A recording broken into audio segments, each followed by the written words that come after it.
Gaza isn't being rebuilt, it's being taken over by Trump, Blair, Kushner, along with other billionaire capitalists who are to be the new self-appointed colonial field masters of Gaza.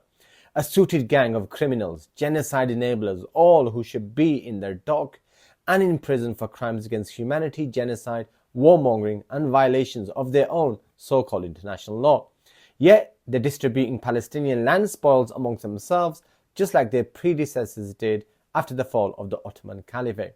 Trump, fresh from kidnapping Venezuela's president, threatening to grab Greenland's resources, is the so-called leading peacemaker. Kushner, who says Palestinians should be moved out. Blair Institute, with its heavy links to Zionists and institutions gleaning billion-dollar contracts for their corporations, are joining Trump's team as so-called peacemakers. And shortly before that, whilst Palestinian children are still being killed, children are still freezing to death, aid is blocked, Rafah is sealed, they announce phase 2 of occupation.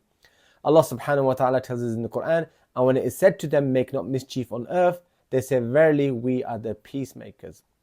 And to give this colonial farce some fake legitimacy, a few Sharif Hussein Arab Muslim rulers are invited in. Arguably, these are some of the most shameful Arab Zion and so-called Muslim Zion leaders Islamic history has ever known.